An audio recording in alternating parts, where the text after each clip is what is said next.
In this month's newsletter, I really want to focus on something called an urban myth. And this particular urban myth is the belief that we only operate off of 10% of our brain. So we've all heard that, yes, we're only using 10% of our brain. And boy, if we could use all the rest of it, we'd be super smart. But hey, that's all we use. Firstly, where did that number come from, 10%? A long time ago, when putting the body together through an understanding of histology and the cells that make up organs, a study of the brain revealed one very important fact. And that is only 10% of the brain was made up of neurons. 90% of the cells in the brain were not neurons, but they were called supporting or connective tissue and given the name glial cells. Well, what's really interesting about that is in the neuron principle, the neuron doctrine, it was believed that the neurons were the functional cells of the brain and the glial cells were more or less just support. Well, then by definition, right away, it says then you're only using 10% of your brain because that's all that the neurons comprise in the brain, 10%. For a long time, the glial cells, again, were thought to be just like connective tissue support physically and nutritionally the neurons. But over the last number of decades, what we started to find is this: there was a misunderstanding about glial cells. That glial cells are a lot more important in neural function than just physical support. Glial cells can inhibit or activate neurons. Glial cells connect to neurons. Glial cells can control the activity of neurons. So all of a sudden, these glial cells, which were looked at as just passive cells in the brain, turn out to be actually quite functional in integrating the nature of how the brain works. In a way of looking at it, in a simple analogy, consider that the neurons are nouns in a sentence, and that the glial cells are the verbs and the adjectives and the adverbs, the modifiers of all the nouns. So the glial cells create a fulfillment of a picture. So neurons are like a stick figure, and when you add the glial cells, you fill out the nature of the whole human. So glial cells become a very functional, integrated part of all neuronal activity. So the concept of the neuron doctrine that said only neurons are involved with functioning in the nervous system, it turns out the glial cells are as well. So now we're not dealing with 10% of the brain, we're dealing with 100% of the brain. Yes, you have access to 100% of your brain all of the time. But does that mean that we actually use the whole brain all of the time? And the answer is no. Because what we start to find out is when we start to live in patterns and in habits, that what happens is we just activate certain neuronal pathways that are habitual pathways. And as a result, these are the pathways that have preference in our everyday life. But if you can engage whole brain activity, you can enhance your consciousness and your awareness and your ability to control your life. So basically it says that we can become whole brain when we start to think holistically, instead of just playing recurrent programs that play over and over again and activate the same pathways. So the relevance is that once we start to engage in whole brain activity, we enhance our ability as humans on this planet. And now we're beginning to find out there are many different ways to engage and activate the whole brain.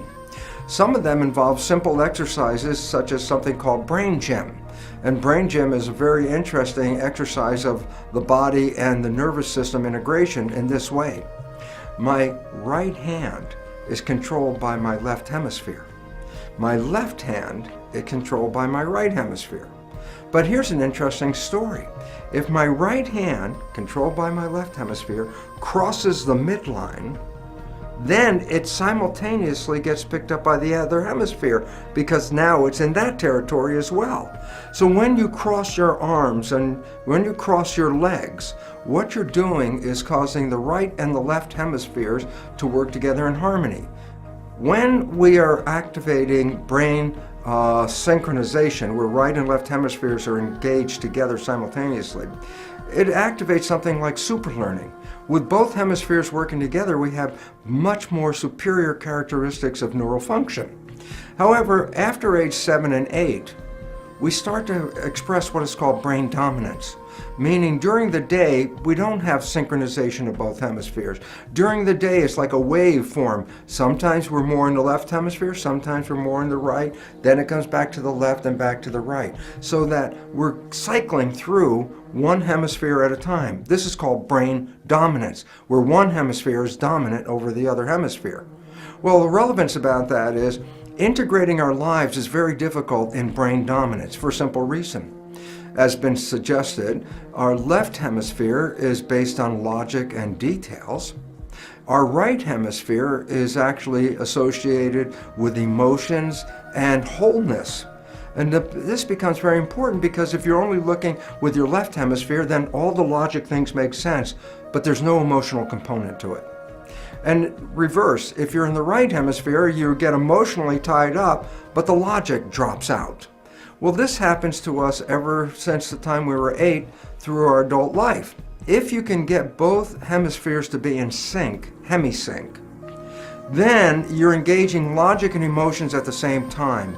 That opens up a window for super learning opportunities where you can download information very, very quickly and very fast, but it also opens up a whole wide range of thinking that includes an emotional component as well as an intellectual component, which is necessary to fulfill a whole picture.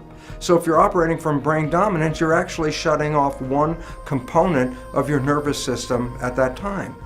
So if you do an exercise like brain gym where you're involved with crossing your arms and your legs, when you do that, you start to integrate both. Very interestingly, when we have hemisync, we're much more calm, collected, and able to really express neurological functions that are very fully supporting of ourselves. And this is why it's very interesting when you go home and relax at night, sometimes you find yourself with your ankles crossed over each other just sitting in your chair.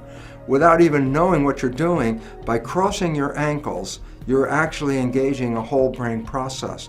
So if you're stressed, for example, during the day, or you just want to relax when you go home at night, crossing your arms and legs actually engages both hemispheres, which calms the system down, but engages a whole brain process.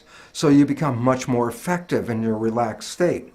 So if you're having a tough moment during the day, just take a moment and cross your arms and legs. Hold them together and just wait for about 3 or 4 minutes and you'll start to feel a calmness overcome. And in this calmness, your neurological functions will be totally enhanced. When we start to operate from patterns that are replayed every day, we start to express very specific pathways that are reused over and over and over again. And as a result, we actually shut down a large amount of functioning of the brain and just go through the habit, the patterns that replay themselves over and over again. So basically, what you really have to understand is this: we can use 100% of the brain, but if we play the same patterns over and over again, we don't need to use 100% of the brain. So, simple point, I'd just like to suggest that once you start to recognize that you can have hemisync, where you can get right and left hemispheres to engage together and stay conscious, you are using 100% of your brain activity. And when you do that, you'll also find that your life is easier, more harmonious, and healthier. Because when you're using your full nervous system, it will support your life and enhance your growth. And this becomes important. So don't get stuck that I'm only using 10% of my brain. That story is false. You can use 100%, and it's available to us. And basically all you have to understand is this: stay conscious, stay mindful, and stop playing the same patterns over and over again, because that opens up an opportunity to create new behavior when you stop playing the programs.